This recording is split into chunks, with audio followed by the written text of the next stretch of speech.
대전은 그럼 차표는 끊어 놓으셨나요? 네? 차표 대전에 내려가시나요? 대구로 내려가시나요? 아, 저 지금 거의 다 아, 그러세요? 전에 일어났어요. 여기 9시 40분차. 아, 늦게 끊어 놓으셨네요. 이번에 여기 애들도 있고 아, 손주도 보고 가고. 예.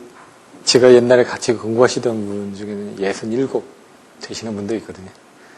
와. 저도 그 정도로 지금 못 예. 아, 근데, 그런 분들한테 제 아버지 뻘 되니까 집에서 좀 손주도 보고 좀 편히 쉬시지 왜 그러냐 그랬더니 공부에는 망도가 없다. 내가 뭔가 해보고 싶다고 끝까지 그렇게 막 열심히 하시는 거 보면은 저희가 조금 더 죄송스럽죠. 왜냐면 저희가 좀 젊으니까 그만큼 공부를 할 수 있는 여력이 많은데도 사실 그게 쉽지는 않더라고요. 왜냐면 그 가정사 때문에. 그래서 가정사를 좀 정리를 하고 공부를 하시는 게 좀 많이 필요합니다. 그래서 그런 것들이 좀 힘드시겠지만은 좀 짧은 기간 내에 좀 승부를 보시고 좀 나중에 좀 편하게 하시려면 그런 부분을 좀 정리를 하셔야 됩니다. 그래서 그런 것들도 옆에 같이 공부하실 때 옆에 끌어주고 하시는 분들이 있어야 되기 때문에 지금 뭐 몇 분 안 됩니다. 사실 이번에 등록하신 분이 8분인데 항상 보면 3, 4분 정도만 나오시더라고요. 제 입장에서도 사람이 많이 나오면은 좀 더 흥이 나서 하는데 적으면은 저도 좀 힘든 부분이 있거든요. 근데 저도 이제 뭐 제가 뭐 다른 것 때문에 나와서 하는 것도 아니고 제가 공부를 하기 위해 나와서 하는 거기 때문에 저도 이걸 설명하다 보면 아 이건 이런 식으로 설명하면 안 되겠구나. 예? 그다음에 제가 거기 지난 8월달에 하시겠잖아요. 예. 선생님 하신다고 또 김순복 교수님 예. 그분하고 누가 그러는데 저도 그냥 봤어요. 근데 선생님 연락 잘 하시더라고. 저는 그냥 요약 위주로 그냥 좀 설명을 했었고 그때 근데 그게 좀 안 맞다 보니까 그전 수강생들이 좀 필기 이서를 좀 많이 해달라고 그래가지고 이번에는 이제 필기 이서로 하다 보니까 좀 안 맞으실 수도 있는데 일단 여러분들 필기를 좀 많이 하시는 게 나중에 도움이 됩니다. 그런 것도 좀 필요한, 선생님 하실 때 필요한 것 예. 저도 조금씩 바꾸니까 좀 부족한 부분이 있으면 계속 말씀을 해 주십시오. 그러면은. 우리 같은 경우는 이렇게 많은 양을 갖고 하기가 좀 벅찬 것 같아요. 네. 왜냐하면 요약해서 좀 말하면 좀 어깨가 있는 것 같은데 사람마다 좀 스타일이 틀려가지고 이제 진행을 해도 될까요? 예. 자, 세 번째 시간 그 제2장 가공성전설로를 설명을 하도록 하겠습니다. 항상 이제 제가 챕터가 시작을 할 때는요, 그 챕터에 대한 요약을 한번 해드리겠습니다. 어떤 부분을 배우게 될지. 그럼 여러분들이 앞으로 뭘 배우게 될지를 한번 보고, 제가 오늘 2장이 다 안 끝납니다. 그렇기 때문에 다음 주에 와서 2장을 보실 때도 한 번 더 되새기는 그런 시간을 가져보도록 하겠습니다. 페이지 수가 41페이지입니다. 책을 한번 보시면 2장 가공성전설로가 있는데요. 가공성전설로의 종류가 뭐가 있는지 가공선로식, 지중선로식 이렇게 내용이 나와 있는데요. 가공선로다 보니까 거의 가공에 대한 내용들이 다 나옵니다. 그리고 42페이지로 가서 보시면은 전선의 구비 조건이 7가지가 나옵니다. 그래서 나중에 어떤 구비 조건들, 뭐 피레기의 조건이 뭐다 이런 식으로 나오듯이 전선의 구비 조건이 뭐다 이런 내용을 제가 조금 이따 또 설명을 드릴 거고요. 가공전선로의 종류에는 나전선하고 절연전선이 있는데 현실에서는 나전선만 사용을 합니다. 42페이지 중간에 나전선하고 절연전선 검은색으로 좀 진하게 나와 있는데 거기에 대한 내용들을 한번 읽어보시고요. 이제 중요한 부분이 여기서는 이제 전선의 종류입니다. 2-2. 그런데 이걸 어떤 식으로 분류를 했느냐? 2-2.1에 보시면은 구조상으로 또 재질상으로 아니면 조합에 따라서 그 위에 보시면 그런 내용이 나와 있습니다. 구조상으로는 단선, 연선, 중공전선 3가지. 재질전선에서는 여기서는 4가지로 분류를 했는데 뒤에 가서 보시면은 뭐 8가지 정도로 분류가 되어 있습니다. 그래서 재질상으로는 단금속선, 뭐 여기 경동선, 알루미늄선, 뭐 이런 것들을 강선 이런 것들을 그냥 한 가지로 그냥 단금속선으로 여기서는 분류를 했습니다.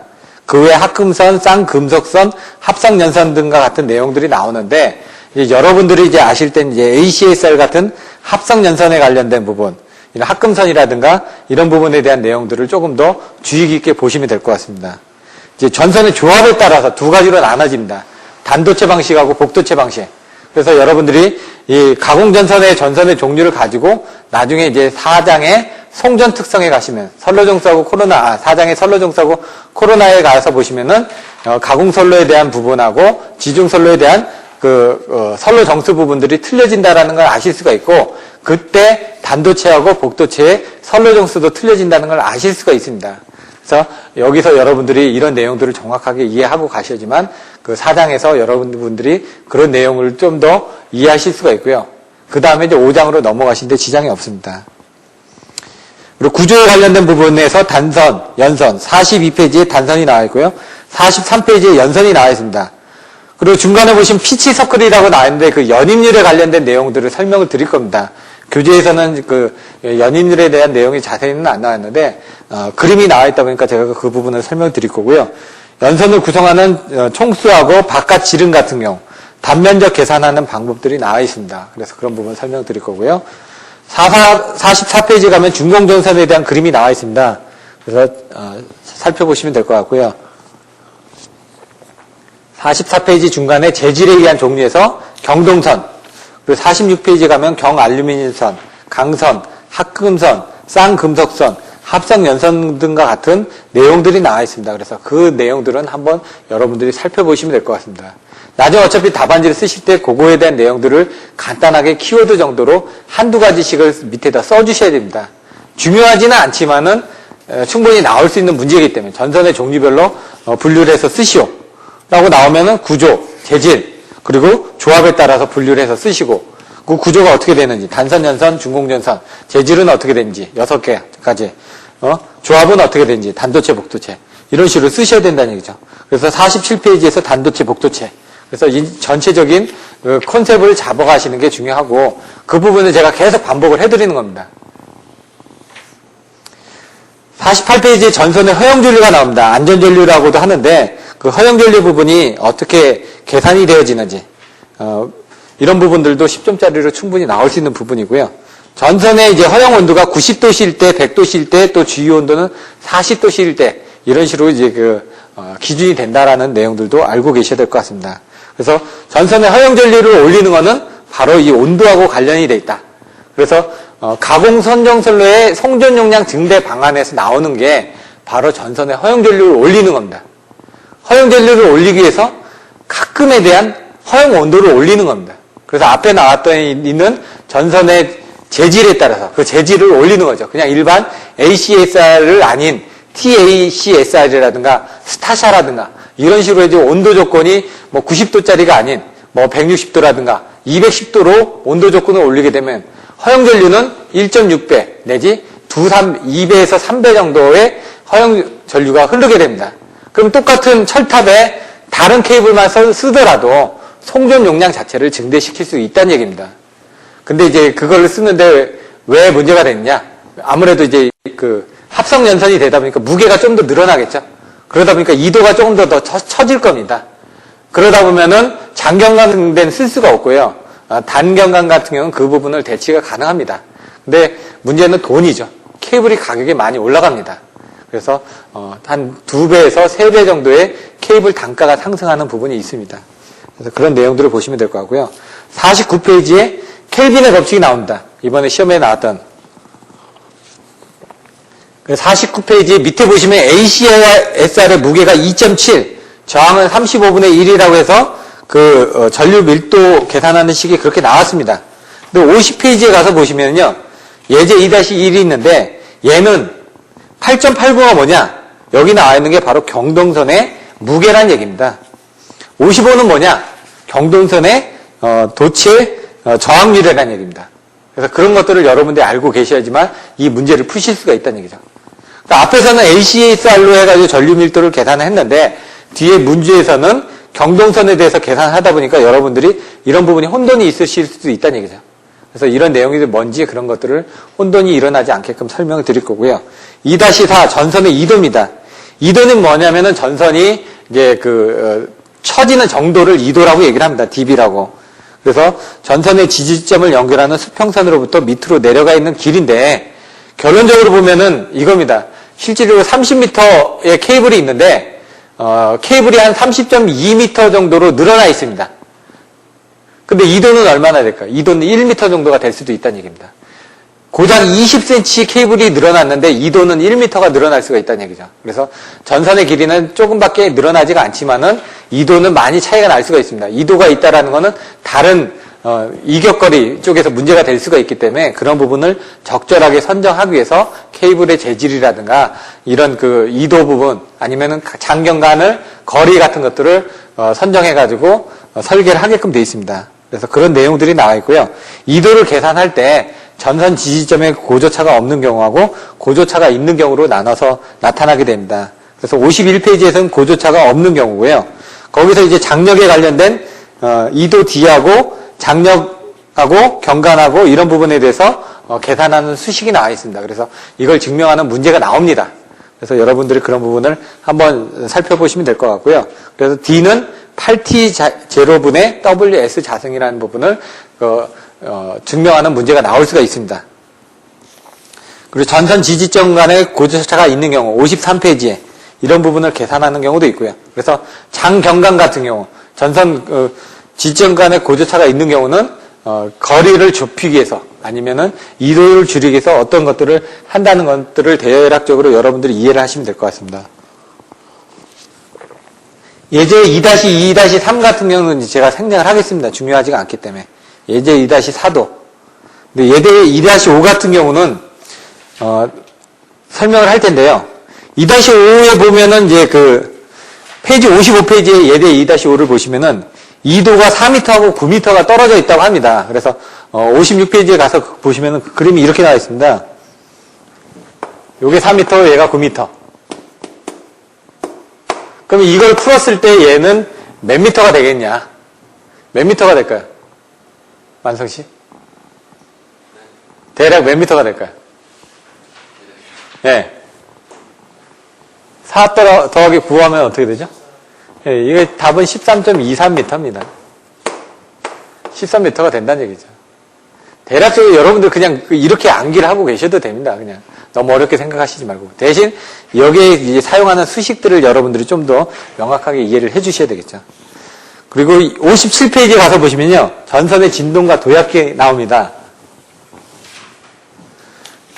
이때는 이제 뭐 미풍 진동이라든가 슬리트 점프라든가 뭐 칼만 R이라든가 여러 가지 뭐 그 내용들이 많이 나옵니다. 그래서 그런 부분에 대한 것들을 정확하게 이해를 해 주셔야 되는데 여기는 이제 눈이 쌓였을 때 평상시 때 여기서 이제 미풍 진동이라는 거는 이게 전선이 있으면은 전선의 주위로 이렇게 바람이 불겠죠. 바람이 불면서 이 주위에 소용돌이가 생기면서 얘가 흔들거리는 게 이게 미풍 진동입니다.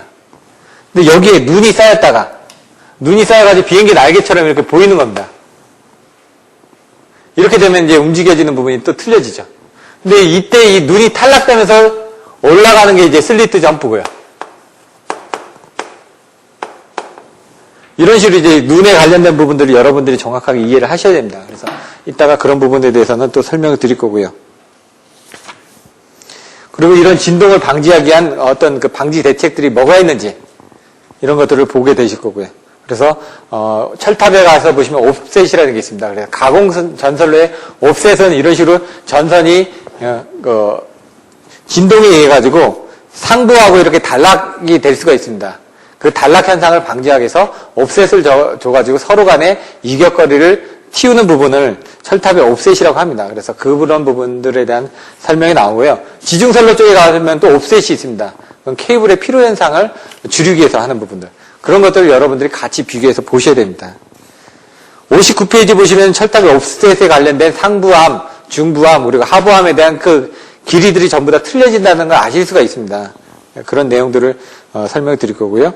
2-5의 가공 전선로행 애자가 나옵니다. 애자가 뭔지, 그럼 애자의 구비 조건이 뭔지 이런 것들을 아셔야 되고요. 60페이지에 가서 보시면은 그 애자의 종류가 여기는 4가지만 나옵니다.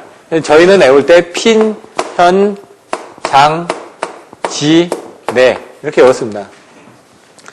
그럼 핀은 핀애자, 현은 현수애자, 장은 장간애자, 지는 지지애자, 내는 내무애자 이런 식으로 여러분들이 나중에 이렇게 키워드를 가지고 외우시는 훈련을 해주셔야 된다는 얘기입니다.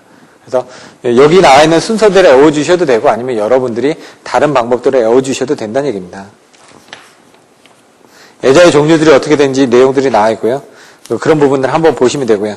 자세하게 설명은 안 드립니다. 왜냐하면 책에 내용이 나와 있기 때문에 그런 정도, 책에 나와 있는 내용 정도만 제가 키워드로 여러분들이 뽑아낼 수 있을 정도만 설명을 드리고요. 그 중에 이제 중요한 부분이 뭐다, 키포인트가 이런 부분을 설명드릴 예정입니다. 64페이지 애자의 정기적 특성입니다. 그럼 애자는 이제 정존 용량이 나오는데 그 정존 용량들이 어떻게 분포가 되는지, 그래서 그 정존 용량별로 해가지고 65페이지 보시면 애자련의 전압 분포가 나옵니다. 그 애자련의 전압 분포는 이런 식으로 되어 있습니다. 이렇게 해서 얘가 5%고 얘가 한 25%다. 그럼 얘가 한 8번째다. 10개 중에. 그럼 여기가 철탑이 되면은 여기 애자가 이렇게 실린다는 얘기죠. 이렇게. 그럼 여기 이제 전선이 이렇게 갔는데 이 전선이 걸려있는 이 부분이 전압이 가장 많이 분배가 된다는 얘기입니다.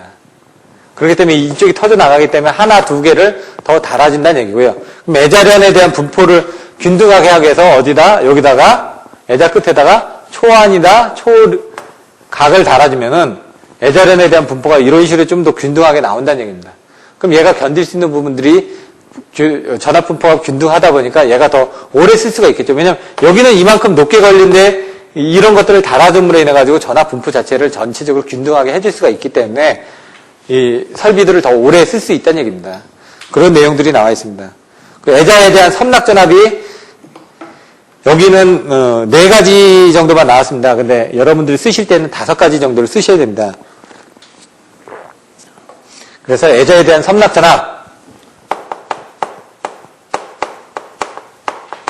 건, 주, 유, 충 50% 이렇게 건조 섬락 전압, 주수 섬락 전압, 유중 파괴 전압, 충격파 파괴 전압, 그리고 이거는 50% 섬락 전압, 이런 식으로 이제 이렇게 외우시고 거기에 대한 내용들을 써주시는 부분들. 지금 제가 요약을 해드리는 부분이 시험에 나왔을 때 여러분들이 써주셔야 되는 부분이기 때문에 이런 부분들은 반드시 알고 계셔야 됩니다. 여기에 이 키워드는 반드시 나와야지만 채점이 되기 때문에. 그리고 여기에 대한 내용들을 이제 여러분들이 쓰시는 거는 기본서에 있는 내용들을 제가 나중에 설명을 드릴 테니까 그걸 보고 어떤 내용인지만 이해를 하시고 이해가 된 다음에는 암기를 하셔야 되겠죠. 이런 부분이 나와 있고요. 66페이지에 보시면 애자량 개수 결정 조건입니다.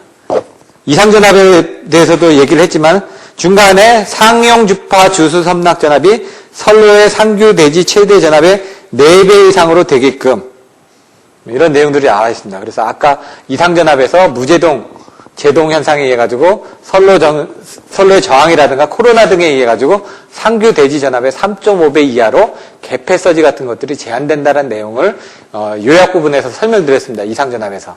그 내용이 바로 여기서도 똑같이 나온다는 얘기입니다. 그래서 그런 내용이 같다라는 걸 이해를 해주셔야지만 나중에 여기서는 그냥 이렇게만 설명을 드리고 갑니다. 근데 나중에 구장 가서는 이 부분이 왜 이렇게 나오는지를 설명을 드리기 때문에 그때 참조를 하시면 될 것 같습니다. 여기 보시면 이제 초각이나 초환에 대한 그 그림들이 나와 있으니까 이해를 하시면 될 것 같고요. 67페이지 보시면 가공전선로용 지지물이 있습니다. 지지물 같은 경우는 이제 목주, 철근, 콘크리트주, 철주, 철탑이 있는데 여러분들은 이제 철탑에 대한 것들을 이제 써주시면 됩니다.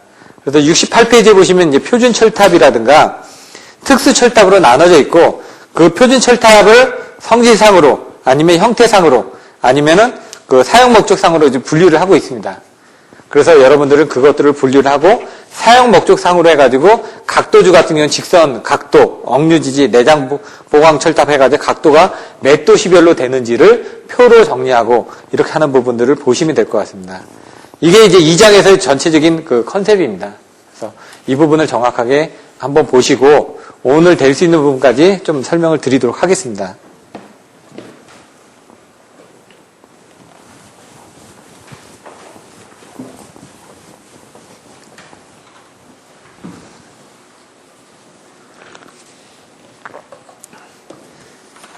그럼 책에 보시면 가공전선로의 구비 조건이 나옵니다. 그 구비 조건을 한번 살펴보도록 하겠습니다. 페이지 41페이지 맨 밑에 보시면 먼저 가공 송정선로에 사용되는 전선으로서는 다음과 같은 조건들을 구비하는 것이 바람직하다 해가지고 42페이지에 나와 있습니다. 7개가. 그걸 살펴보겠다는 얘기입니다. 그러니까 문제들을 여러 개를 낼 수가 있습니다. 예를 들어 가공 전선로 용 전선의 구비 조건을 쓰시오. 그러면 이 7가지를 써야 된다는 얘기죠. 근데 이것만 나오진 않고 거기다 이제 추가를 해가지고 구조, 재질, 조합에 따라서 분류하시오. 이렇게 해서 뭐 25점짜리로 나올 수도 있다는 얘기죠. 왜냐면 내용이 많으니까. 구비 조건 7개, 구조, 재질, 조합이다. 그럼 구조 몇 개죠? 3개죠. 재질 몇 개죠? 6개죠. 조합 몇 개죠? 2개죠. 구조가 뭐라고요? 설명드렸었는데 만성씨 3개. 예? 그 42페이지 중간에 보시면 나와 있습니다. 예? 단연중 그렇게 단선, 연선, 중공전선, 재질 6가지 이렇게 쓰는 연습을 좀 하셔야 됩니다. 지금 조금 힘드시겠지만 이런 것들을 그 기본서 하실 때부터 해놓으시면은 나중에 시간을 줄일 수 있다는 얘기예요. 조합은 단도체, 복도체. 그러니까 여러분들이 이 문제에 대해서 나올 수 있는 구비 조건, 구조, 재질, 조합을 물어본다 그러면 나는 이런 식으로 답을 하겠다. 이런 부분을 만들어 놓으시면 나중에 어떤 답안이 오더라도 그 부분을 이렇게 갖다 쓰실 수가 있다는 얘기죠. 나중에 이제 사실상 뭐 피레기에 대해서 딱 물어본다 그러면 피레기에 대해서 좀 자기가 좀 자신이 없다. 물어보는 답변에서 그러면 다른 쪽의 것들을 갖다가 이렇게 채워 넣어주는 부분도 필요하답니다. 거기하고 관련된 부분들. 전선의 구비 조건은 여기 나와 있는 것처럼 7가지가 필요합니다. 4, 5, 6, 7. 이거는 뭐 여기 나와 있는 대로 그대로 써주셔야죠. 그러면 여기 나와 있는 것처럼 도, 기, 신, 내, 비, 가 이렇게 되어 있네요. 도는 뭘까요? 도전율이 높을 것. 기계적인 강도가 클 것. 3. 신은 신장률이 클 것. 내구성이 좋을 것. 비중 또는 밀도가 작을 것. 밀도가 작아야지, 가벼워야지 쓰기가 편하니까. 가격이 저렴할 것. 가선 작업이 용이할 것.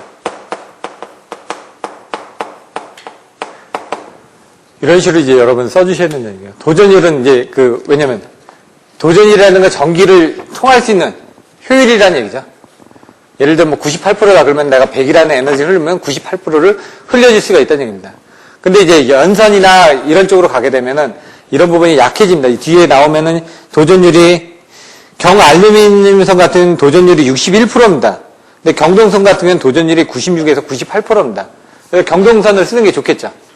근데 이제 그런 부분들이 가장 많이 사용을 한다는 얘기입니다. 근데 알루미늄 강선 같은 경우는 도전율이 10%밖에 안 됩니다. 근데 강선은 기계적인 강도가 크다는 얘기죠. 인장 강도가. 그래서 잘 안 끊어진다는 얘기입니다. 이렇게 늘어나도 힘을 견딜 수 있는 부분이 크기 때문에 그래서 동선 같은 경우는 그런 그 인장 강도가 약하기 때문에 중간에 이런 강선을 넣어가지고 ACSR 선을 쓴다든가 합성 연선을 사용을 하는 겁니다. 지금. 이런 부분을 보시면 되고요. 구조는 단선, 연선, 중공전선. 재질은 여기 나와 있는 것처럼 여기선 크게 단금속선, 쌍금속, 합금선, 쌍금속선, 합성연선. 단선하고 연선이 뭔지 알아야지 여기서 연선하고 이런 부분을 알 수가 있겠죠. 이제 뒤에 설명을 드릴 겁니다. 이제 단선, 연선 부분이 어떻게 되는지. 쉽게 보시면 단선은 선 하나고요. 연선은 선 하나에다가 주위에 여러 개를 꼬아서 만들었다는 얘기입니다. 근데 이걸 꼽는 부분이 그림처럼 이렇게 이렇게 꼬아가지고, 꽈배기처럼 이렇게 꼬아가지고 이렇게 꽈졌다는 얘기죠. 그냥 이게 일렬로 다 이렇게 간 게 아니라요. 이러면은 이게 힘이 없죠. 그러니까 중간중간 이게 가운데가 벌어질 거 아닙니까? 그래서 이렇게 꼬아서 만든 겁니다. 근데 꼬아서 만들었는데 이걸 이제 그 케이블을 끌다 보면 이 꼬은 부분들이 이렇게 부풀어 오를 거 아닙니까? 이렇게 밀리면서. 이걸 이렇게 감겼는데 이렇게 반대쪽으로 틀면 어떻게 될까요? 이게 약간 풀려지겠죠? 이렇게 밀려서 이렇게 나오는 부분. 이 부분을 이제 버드 케이지라고 얘기를 합니다. 그러니까 뭐냐면 새집처럼 이렇게 부풀어 올랐다. 그럼 걔가 충분하게 인장 강도가 없는 부분이죠. 아니면 중간에 이게 끊어진다든가. 그러면 끊어지면서 이제 풀리니까 이 부분이 이렇게 풀리면서 이게 넓혀질 거 아닙니까? 중간에 이 안에 있는 소선이 끊어지면 이 바깥의 부분이 이렇게 옆으로 풀렸던 게 펴지면서 이렇게 부풀어 오른다든가 이런 부분이 생길 거라는 얘기예요. 이런 것들이 버드 케이지라는 부분이 또 있고요. 그런 것들도 이제 그림으로 나중에 보시면 되고요. 반도체, 복도체 부분은 도체가 하나다. 복도체는 한 도체에 대해서 두 가닥을 가거나 아니면 4도체 해가지고 4가닥이 가는 겁니다. 이렇게. 22,900, 154, 345, 765는 육각형으로. 이건 765다. 이런 식으로. 여러분들 외우셔도 되고요. 각각의 이제 그 선로 정수가 어떻게 되는지는 나중에 또 배우시게 될 겁니다. 구조상으로 보시면 이제 단선 부분은 한 가닥을 쓴다. 그러니까 저희 송전선로에서는 안 씁니다. 왜냐면 한 가닥을 쓴다는 건 송전 용량 자체를 보낼 수 있는 양이 적으니까 저희는 많이 보내줘야 되는데 그래서 우리는 연선을 쓴다는 얘기죠. 연선은 수가닥 내지 수십 가닥을 쓰는 겁니다. 연선. 수가닥 내지 수십 가닥. 이런 것들도 표를 이렇게 만들어서 이제 쓰시면 된다는 얘기죠. 수가닥이나 수십 가닥인데 이건 가느다란 소선을 꼬아서 이런 것처럼 소선을 꼬아서 하나의 등가적인 단면적을 가지게끔 구성을 한 겁니다. 여기서 나오는 수식이 바로 43페이지에 있는 연선의 총수,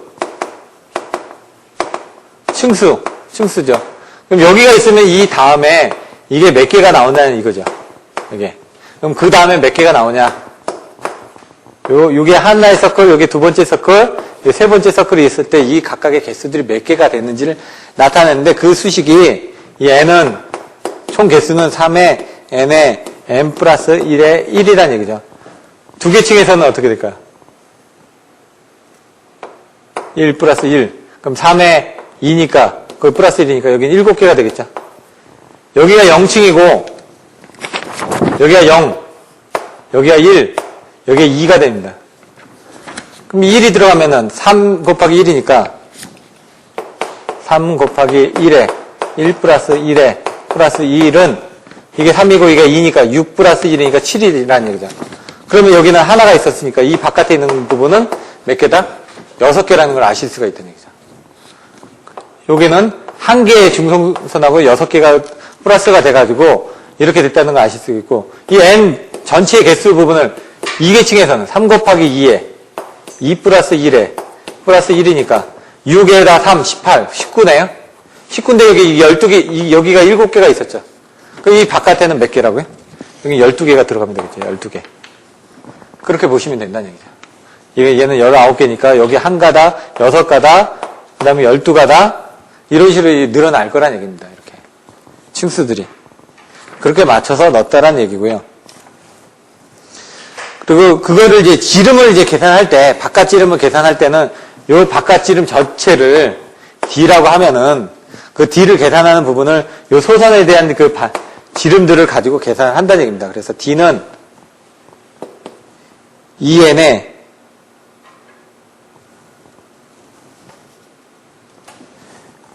2n 플러스 1에 D가 된다는 얘기죠. 이렇게 해서 계산을 하시면 됩니다. 이건 책에 나와 있는 수식이니까요. 단면적은 또 어떻게 계산한다는 내용들이 나와 있고요. 연선은 이렇게 돼 있고요. 중공정선은 이제 뒤에 나와 있는데 44페이지에 그림이 나와 있는데 44페이지 보시면 중, 가운데가 공, 비었다는 얘기입니다. 여기 케이블이 있는데 여기 가운데가 이렇게 비었습니다. 여기는.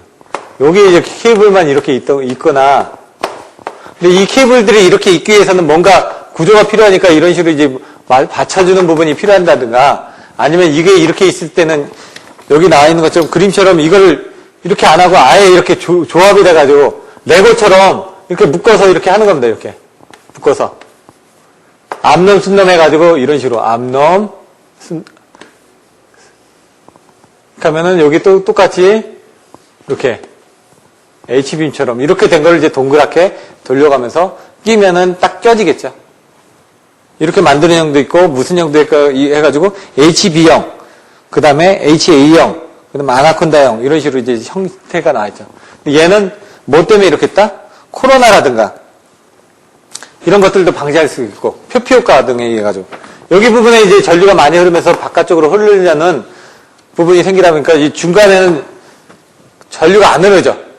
그래서 그런 표피효과 때문에 이런 중공정선을 쓰는 거고, 그 다음에 이제 전선이 이제 그 표피효과 때문에 그냥 그걸 쓰게 되면은 전선이 무거워지지 않습니까? 전류를 흘리기 위해서 커지려면 코로나 부분이 어떻게 되죠? 코로나 인계전압 E0는 24.3에 M0, M1, 델타 D, 로그 10을 밑으로 하는 R분의 D, 킬로볼트, per 센티미터 이렇게 나올 겁니다. 이렇게.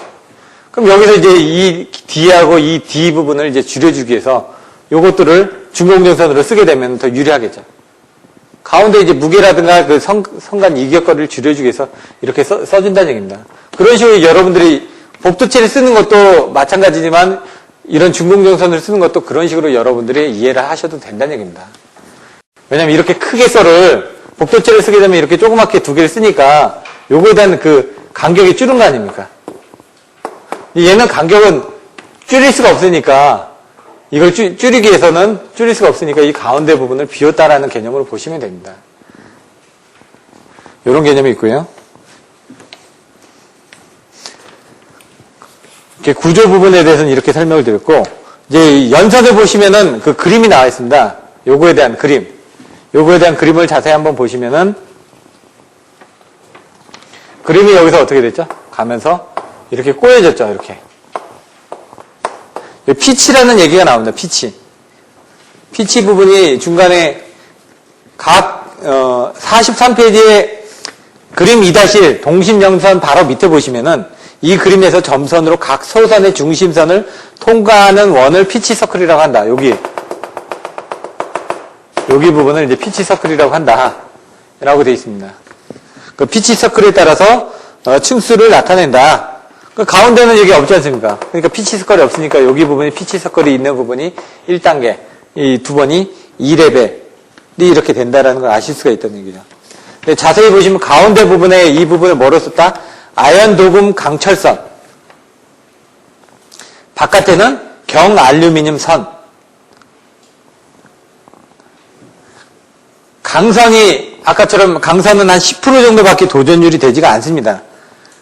도전율이 별로 안 되는 걸 가운데다 쓰고 얘가 힘을 받을 수 있는 인디안 강도 있는 걸 쓰고 바깥쪽에는 도전율이 좋은 걸 쓴다는 얘기죠. 어차피 표피효과 때문에 가운데는 전류가 잘 안 흐르니까 그렇게 해서 썼다는 얘기고, 여기서 이제 하나 더 설명드릴 거는 연임률이라는 게 있습니다. 이것도 이제 10점짜리로 나올 수가 있기 때문에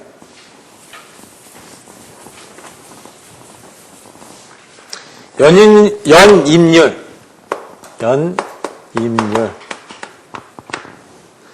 피치 레이쇼라고 되어 있는데 여기 아까 피치 서클이라고 그랬죠? 그거에 대한 비율이 어떻게 되느냐를 설명하는 겁니다.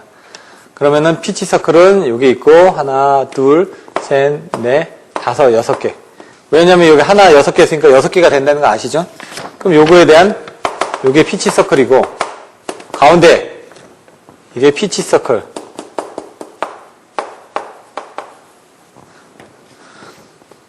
여기 전체적인 이제 거리 D가 되는 거죠. 또 똑같이. 뭐 D를 여기서는 라지 D로 봐야 되겠죠? 여기 스몰 D가 되고 각각에.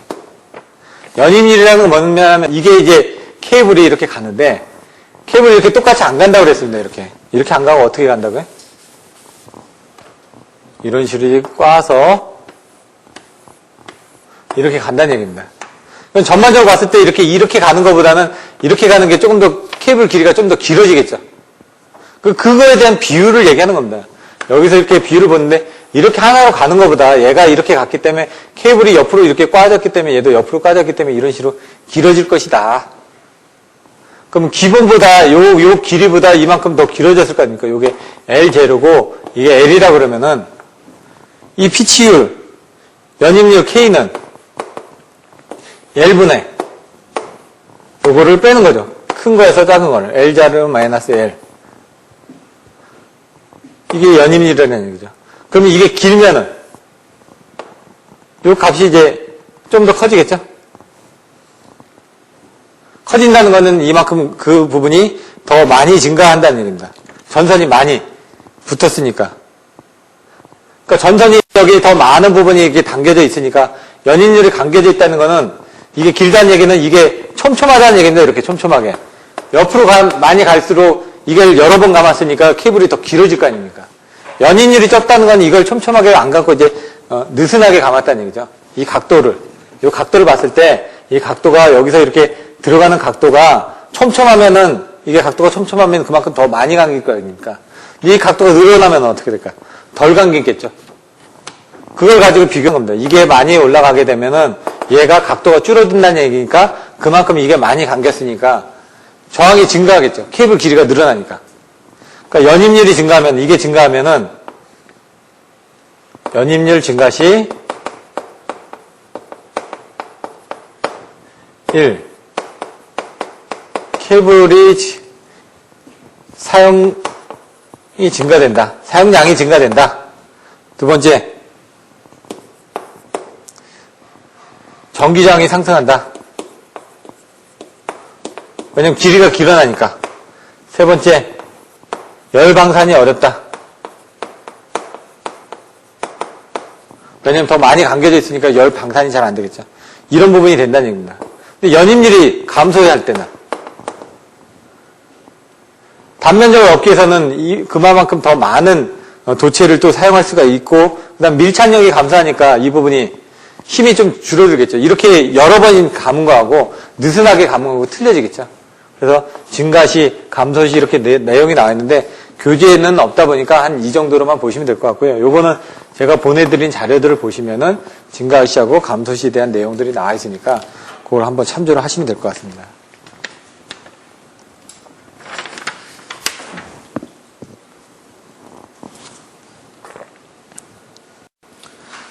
전선의 재질의 종류. 여기 보시면 재질이 단극, 단금속선, 합금선, 쌍금속선, 합성연선 네 가지로 나오는데요. 그것들을 이제 풀어서 단금속선을 세 가지로 분류를 합니다. 단금속선을 어떻게? 1번 경동선, 2번 경알루미늄선, 3번 강선. 이 세 가지로 분류를 합니다. 우리 합금선은 어떻게 되고 쌍금속선은 어떻게 되고 합성연선은 어떻게 되고 요거를 한번 설명을 드리겠습니다. 이쪽에서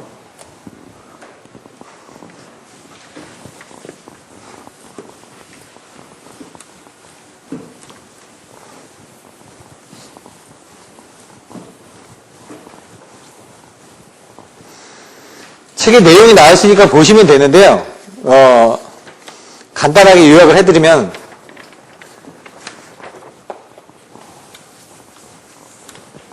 1번 경동선.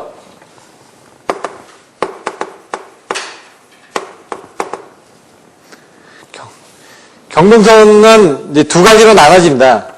사실 이제 동선은 경동선하고 연동선이 있는데 강도가 커야 되기 때문에 기계적인 강도가 커야 되니까 경동선을 씁니다. 강도 때문에. 이 경동선을 쓰는 가장 큰 이유는 도전율이 높기 때문에 그렇습니다. 도전율. 96에서 98%. 동이라는 얘기는 구리. 여러분은 배관을 할 때 이제 그 구리 배관이, 열을 전달을 잘하죠. 근데 좀 약한 게 흠입니다. 약하다는. 구리 같은 경우. 금도 전도율이 높습니다. 도전율이. 근데 값이 비싸니까 안 쓰는 겁니다. 잘 물러지죠? 구리도 마찬가지고.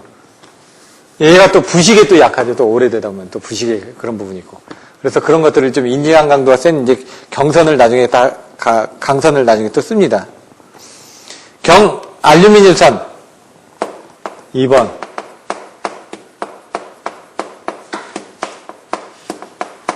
알루미늄 같은 경우는 도전율이 61%입니다.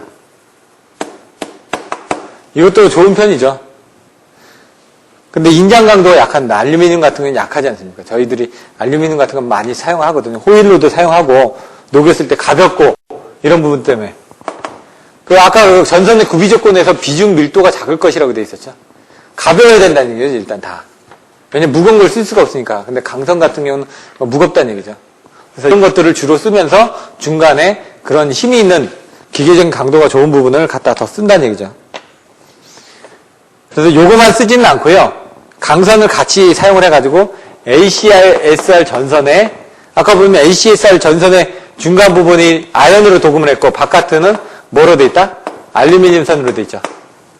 요게 이따 나오는 합성 연선이 된다는 얘기죠. 뒤에. 연선이긴 연선인데 합성했다는 얘기죠.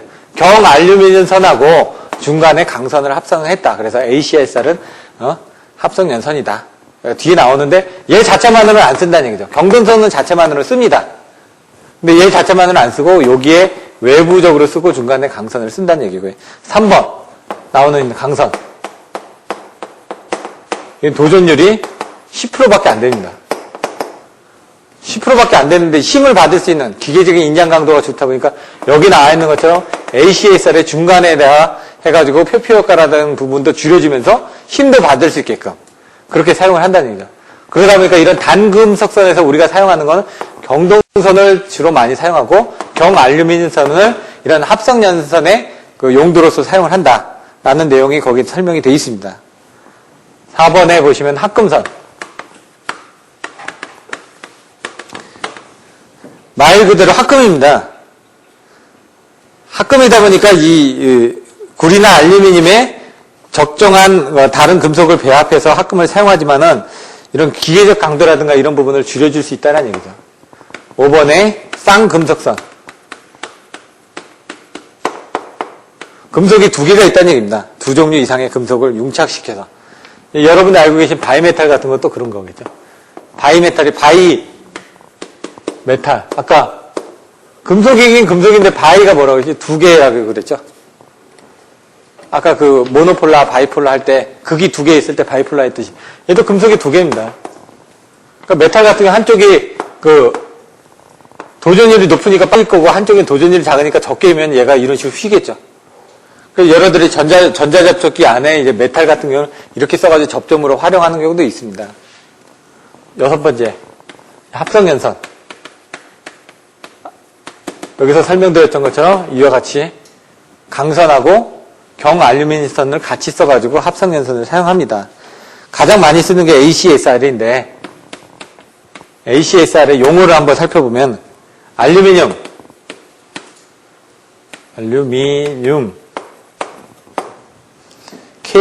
케이블인데 스틸을 넣어서 레인포스드 강화한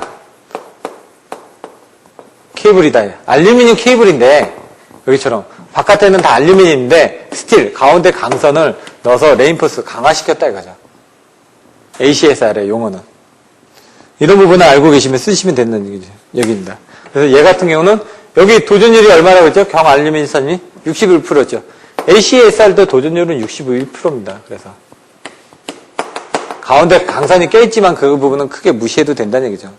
대신 이제 인장 강도가 많이 올라갑니다. 얘 같은 경우 인장 강도가 16에서 18 정도밖에 안 되거든요. 아주 약한 거죠. 근데 얘 같은 경우 인장 강도가 125kg으로 늘어납니다. 왜냐하면 강선이 55에서 140 정도 인장 강도를 가지고 있거든요. 그래서 높은 걸 쓰다 보니까 얘가 이렇게 올려간다는 얘기죠. 그래서 여러분들이 많이 쓰는 가공 전선용은 경동선 내지 ACSR을 많이 쓴다는 얘기죠. 경동선 같은 경우는 이제 저희가 이제 그 고압 쪽이 아닌 그런 그 저압 쪽에 가면은 그런 부분을 쓰시겠죠. 왜냐면 송전 용량이 작기 때문에 작은 데는 저런 걸 써도 되는데 송전용량이 큰 데를 갈 때는 이런 식으로 바렐이라든가 이런 부분이 더 필요하니까. 요거에 대한 부분들이 있고요. 여기 이제 그 기타 합성 연선이 나옵니다. 연선에서 이제 아까 얘기한 것처럼 가공 송전선로의 송전 용량 증대 방안으로 이 뒤에 설명이 될 텐데 허용전류라는 게 나온다 그랬죠. 안전전류, 허용온도. 온도를 올린 겁니다. 얘 자체의 온도 부분이 보통은 90도로 되어 있습니다. 근데 그거를 온도를 올렸습니다. 얼마로? TACSR. 얘는 160도로 올렸습니다. 스타샤. 이건 슈퍼고요. 이건 T는 서머리고. ACSR인데, 여기 I자로 바뀌었는데, 그 내용은 이제 뭐, 보시면 되는데, T가 붙었다는 얘기예요. T는 이제 서머리입니다, 서머. ST는 슈퍼 서머. 보통 이제 경동선 같은 경우는 90도씩 견디는데 얘를 160도까지 올렸고 얘는 210도까지 올렸습니다. 그럼 아까 그 표준전압 할 때 그 온도도 제가 설명드렸죠. 뒤에 이제 여기 보시면은 켈빈의 법칙 앞에 보면 전선의 허용전류 해가지고 온도 부분이 나오는데 이 온도에 따라서 전류를 올려줄 수가 있다는 겁니다. 얘기입니다. 그래서 여러분들 변압기 같은 건 OA, FA가 있죠. OA는 팬을 돌리지 않았을 때 공기로 냉각을 하거나 아니면 오일로 자연 냉각을 하거나 했을 때 근데 팬을 돌렸을 때는 용량을 한 1.25배까지 더 올려줄 수가 있습니다. 마찬가지로 얘도 온도가 올라가니까 허용전류가 더 늘어난다는 얘기죠. 케이블 구조만 바꿨는데 이렇게 온도가 늘어나니까 송전 용량을 증대시킬 수 있다는 얘기입니다. 이런 식으로. 근데 문제는 이제 가격이 아까처럼 이 합성 연선을 쓰다 보니까 이런 것들을 재질을 바꾸기 위해서 지르코늄이라든가 이런 것들을 갖다가 씁니다. 이 I는 인바인데 인바스틸. 스틸 레인포스트가 인바라는 게 하나 더 추가가 됩니다. 그냥 용어에서는. 슈퍼서멀, 알루미늄, 케이블, 인바스틸, 레인포스트 이런 식으로. 몇 가지만 알고 계시면 이제 원어들을 써주시겠죠. 그 전에 보시면 CV, 예? 크로스 링크드, 폴리에틸렌, 빈딜, 시스, 절연 케이블 이런 식으로. 여러분들이 많이 외워주시는 방법밖에 없습니다. 왜냐하면 익숙하지가 않으니까. 근데 이 원어들을 몇 가지 그 키포인트만 알고 계시면 여러분들이 나중에 외워주실 때 편하다는 얘기죠. 물론 여기 ACSR에 AW도 있고요. ACSR에 AW. 가공선전선로의 송전용량 증대 방안에 1번, 2번, 3번 이렇게 씁니다. 그럼 얘는 160도고 얘는 210도고 얘는 얼마나 지금 여기 150도네. 얘 같은 경우 한 1.5에서 1.6배 정도 송전용량을 증대할 수 있다고 합니다. 얘 같은 경우는 210도니까 한 2배 정도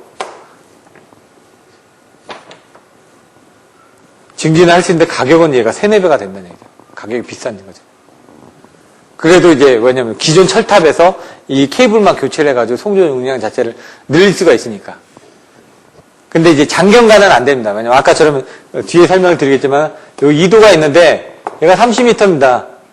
그럼 여기 2도가 한 뭐 3m 정도 떨어졌습니다. 근데 얘 케이블 길이는 전체적인 LGL 케이블 길이는 30.3cm, 3m밖에 안 됩니다. 그럼 뭐냐면 30cm만 늘어났는데 얘는 3m가 떨어진다는 얘기입니다. 그러니까 이 전선의 길이하고는 상관없이 이 2도 부분은 아까 얘기했던 인장 강도라든가 그런 것들을 다 넣어가지고 계산을 하시면 나온다는 얘기입니다. 그래서 의외로 이 부분이 전선의 길이가 뭐 이렇게 늘어나지도 않았는데 2도는 많이 차이는 날 수가 있다. 이런 내용들을 알고 계셔야 됩니다. 이렇게 내용들이 나와 있고요. 그 다음에 이제 조합, 뭐, 나머지들은 뭐, 쌍금속선이 뭐 이런 내용들은 안에 보시면 될 것 같아서 제가 상세한 설명은 빼겠습니다. 내용들은 나와 있으니까요. 조합, 뭐, 단도체, 복도체 설명드렸고요. 이제 전선의 허용전류. 이걸 한 번 더 설명드리겠습니다. 켈빈의 법칙하고.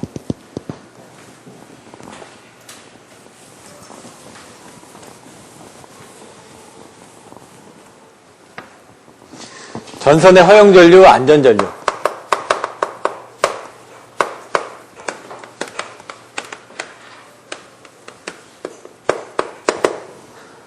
여기 이제 전류가 흐르면 저항에 의해서 발열이 일어남으로써 온도가 올라가고 그러다 보면 기계적 강도라든가 이런 부분이 저하된다고 되어 있습니다. 그 허용 전류 부분을 저희들이 CV 케이블 같은 건 90도씨입니다. 예를 들어 연속 허용 전류가 허용 온도가 90도라는 얘기죠.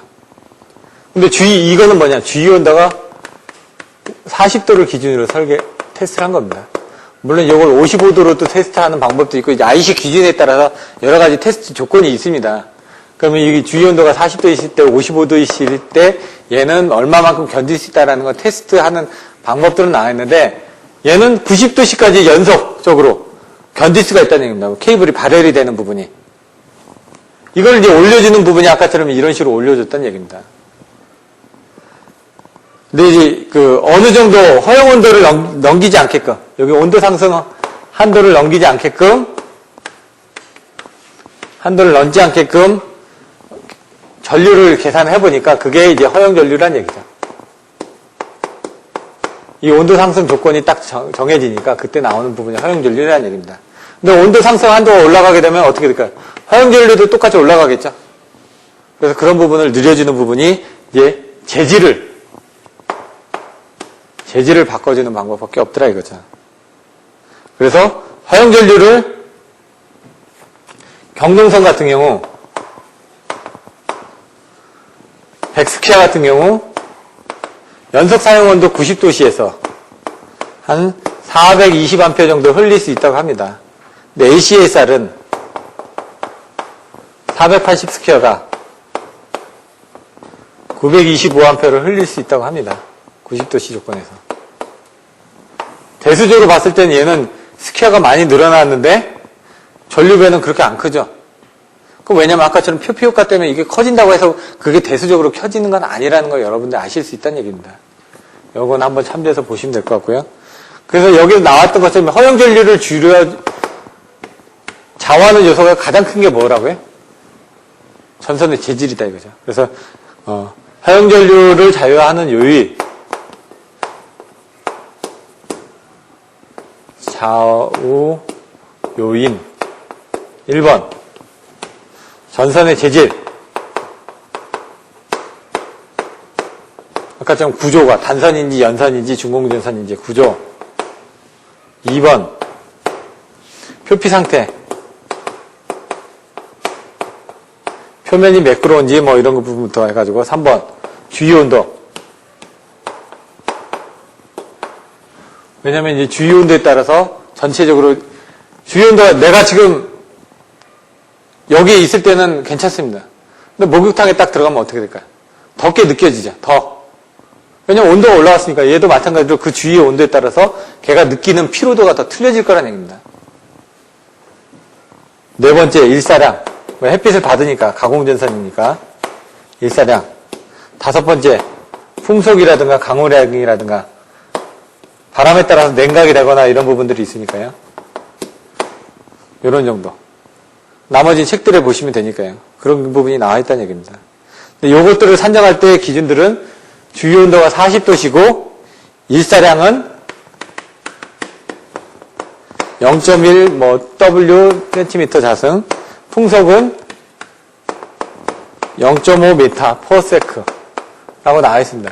뭐 이런 것들은 사실 잘 모르셔도 됩니다. 근데 이 주위 온도 40도씨라는 거는 명확하게 알고 계셔야 된다는 얘기죠. 그럼 케이블에 대해서 나중에 여러분들이 실무를 하실 때도 이런 부분이 나와 있습니다. 케이블에서도 주위 온도는 40도입니다. 이건 지금 나전선입니다. 나전선.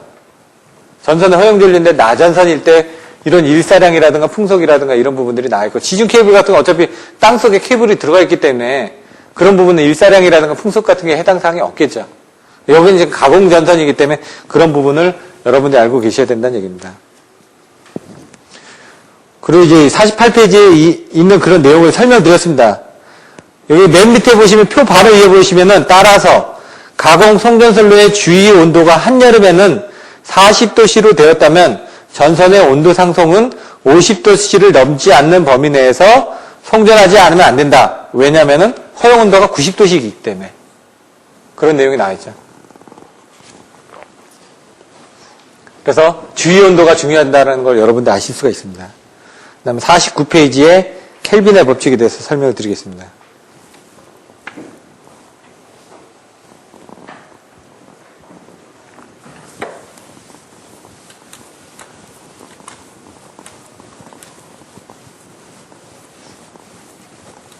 켈빈의 법칙도 몇 번은 나왔었습니다. 근데 이번에 10점짜리로 또 나왔었고요.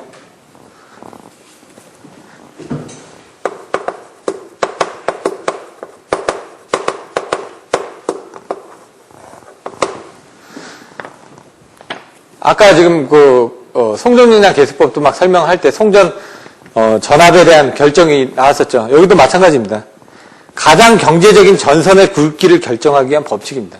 아까는 가장 경제적인 전압을 선정하기 위해서 알프레드 스틸을 했다고 그러면은 여기는 가장 경제적인 전선의 굵기를 결정하기 위한 방법이라는 얘기죠. 그걸 이제 여기 나와 있는 거를 이제 표로 이제 두 가지로 나눠 놓으면 이렇게 된다는 얘기죠. 이렇게. 뭐하고 같았을 때 가장 경제적인 전선인 굵기가 선정이 된다. 이 나오는 것처럼 건서로 전선의 단위 길이당 기준으로 1년간 잃게 되는 손실 그리고 손실 전력량의 금액 돈이라는 얘기죠. 원. 손실 전력량의 금액하고 그 다음에 건설 시 구입하는 케이블의 단위 길이랑 여기도 단위 길이고 얘도 단위 길이입니다. 기준은 똑같다는 얘기죠. 단위 길이당 얘는 금액이고 얘는 단위 길이당 이자, 전선의 이자, 그리고 삼각비, 그걸 가산한 연경비. 얘도 돈이라는 얘기죠. 얘는 지금 이거를 지금 구입하고 나서 이제 감가상각비를 생각한다는 얘기죠. 매년 돈 들어가는 부분이고 여기는 그걸로 인해 가지고 손실이 생기는 그 비용하고 딱 맞아 떨어졌을 때 적정한 전선의 굵기가 나온다는 얘기입니다. 이 돈하고 이 돈이 맞아 떨어졌을 때 가장 경제적이라는 얘기죠. 근데 얘가 지금 손실이 많다. 근데 이자 부분은 적다. 그러면 경제적인 부분이 아니라는 얘기죠. 어차피 돈 나가는 부분이 있는데 이게 지금 손실로 나가는 부분인데 이자 상각비라든가 연경비 등으로 해서 매년 나가는 비용들이 적절하게 맞아 떨어지면은 적절한 금액이라고 생각할 수 있다는 얘기입니다. 그때 전선의 굵기를 결정하기 위해서 돈 가지고 계산한다. 돈 가지고 계산하는데 그 돈 가지고 계산할 때 나타난 식이 보시면은 I 자승 R N는 GAMP라고 나옵니다. GAMP. I는 전류고 I 자승 R이 뭐였죠? 이게 손실이 있죠. 여기 손실. 요게 뭐냐? 돈을 계산하는 거죠. 요게 1년간의 전력량 요금. 여기 나오는 것처럼 1년간 잃게 되는 손실 전력량의 금액이니까 이 손실인데 N이 곱해졌죠. 1년간의 전력량의 요금이 곱해진 게 여기 부분이 될 거고요. 요 간프 부분이 여기가 되겠죠. 그럼 G가 뭐냐? 전선 무게. A는 단면적. 굵기가 되겠죠. 단면적. M은 전선당 가격. 1kg당 가격. P는 이자 상각비. 이걸 갖다라고 놓고 계산하면 된다는 얘기입니다. 그래서 이걸 계산하고 나면은 식이 나오는데 그때 나오는 이제 전류의 밀도를 가지고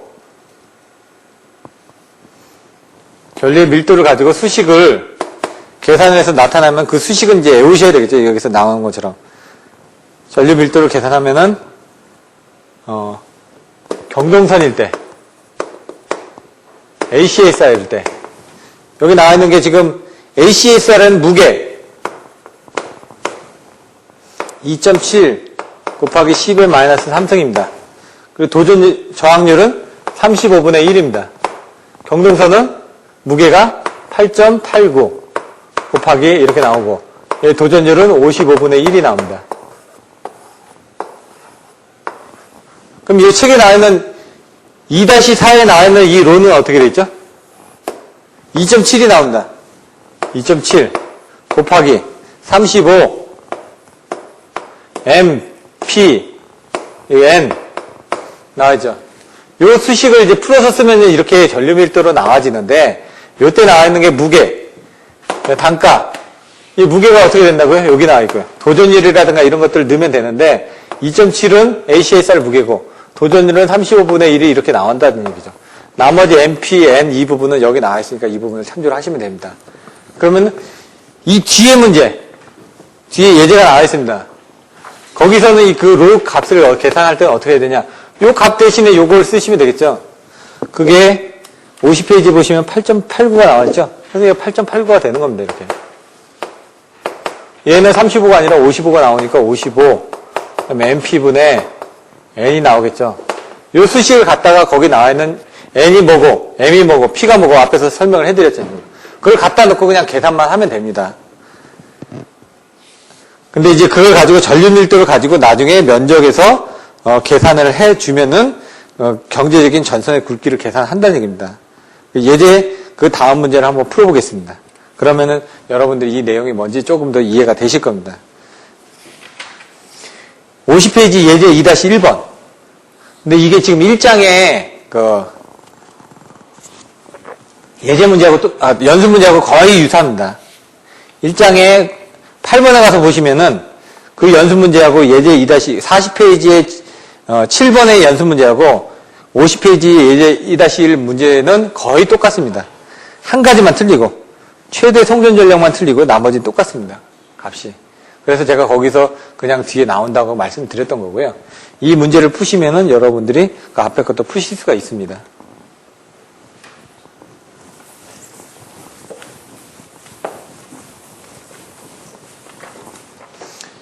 여기서 왜 이게 나오는지는 이제 생략을 했습니다. 왜냐하면 그런 부분들은 중요하지가 않으니까. 왜냐하면 계산할 때 여러분들이 이런 수식을 알고 있어야지만 또 됩니다. 이번에 켈빈의 법칙이 나왔는데 이런 식으로 이제 이런 부분만 정확하게 돈과 돈이 같다. 뭐 이런 정도만 써주시면 끝난다는 얘기죠. 거기에 이제 이런 수식까지 써주시면 더 점수를 받으시겠죠. 예제 2-1번.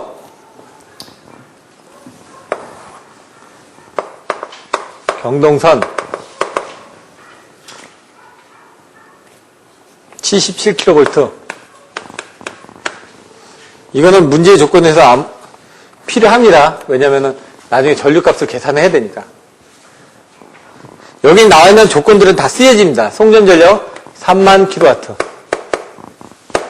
역률 80%. 왜냐면 나중에 전류를 계산할 때 요거는 I는 P 나누기 루트 3 V 코사인 세타에서 P값 나왔죠. 역률 나왔죠. 전압 나왔죠. 그럼 I값은 계산해낼 수가 있죠. 그걸 하기 위한 조건으로 써야지는 겁니다. 근데 나중에 여러분들이 이제 외국 P 계산을 하시게 되면 그때는 예제에 있는 내용들을 다 안 쓰여집니다. 여기도 지금 더미가 있습니다. 안 쓰는 값들이. 그렇기 때문에 그걸 막 넣고 하시다 보면 안 맞는 경우가 있습니다. 전선 1kg의 가격 9,000원. 나왔죠? 가격이 나와야 되니까 돈이 무조건 나와야 됩니다. 전기요금 54원. 이자 상각비 0.1. 이용률 60%. 나중에 이용률도 또 써먹어야 되고요. 예. 전류 밀도를 먼저 계산합니다. 이 시계에 가지고. 그럼 전류 밀도를 계산하는데, 로는, 여기가 경동선이라고 그랬죠. 그래서 아까 앞에서는 수식이 이것만 나왔는데, 여기서는 이 공식을 써줘야 되니까 8.89가 나오는 거죠. 그리고 55, MP, N이 들어가면 되겠죠. 이 수식이 그대로. 똑같이 계산해보면 여기 8.89 곱하기 55 곱하기 M이 뭐냐? M이 뭐였죠? 돈이었죠. M이 뭐라고요? 전선 1kg당 단가인데 그게 9,000원이라고 그랬으니까 9,000원. 그리고 P가 뭐라고요?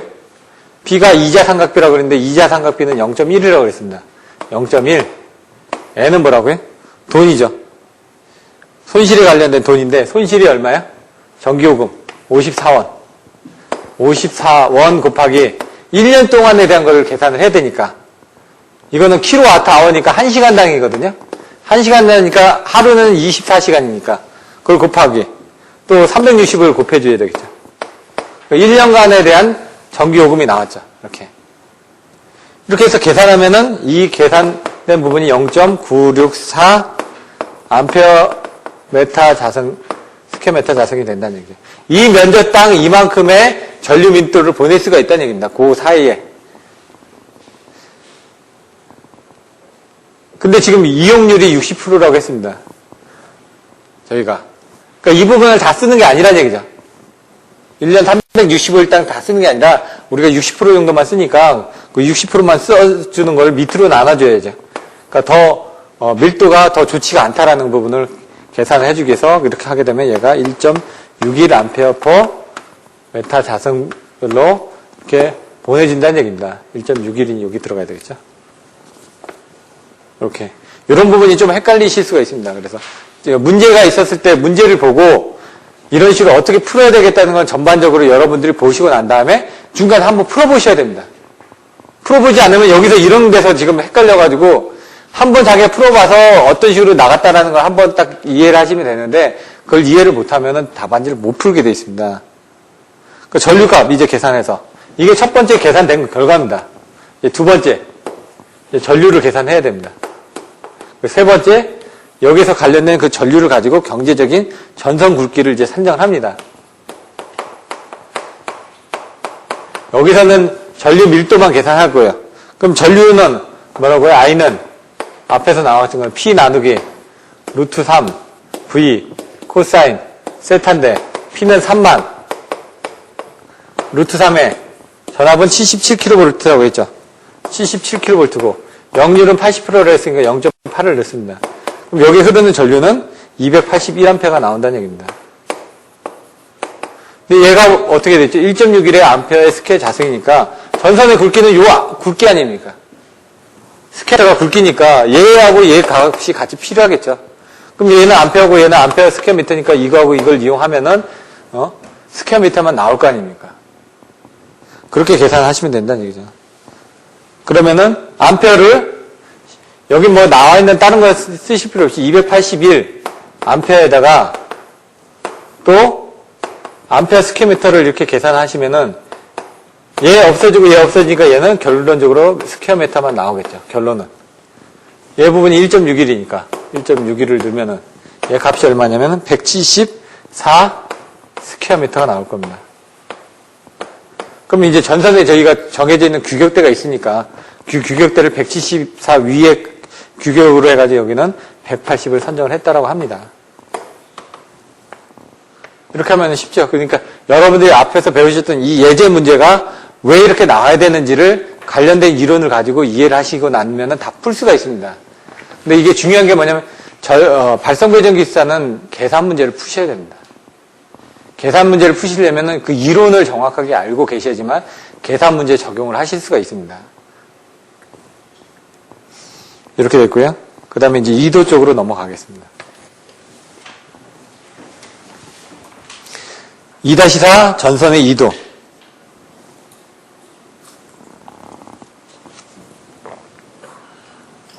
잠깐 끊어야 되겠죠. 좀 잠깐 끊었다가 또 왜냐면 이제 편집을 또 하셔야 되니까 바로 시작을 하겠습니다. 요것만 지워놓고.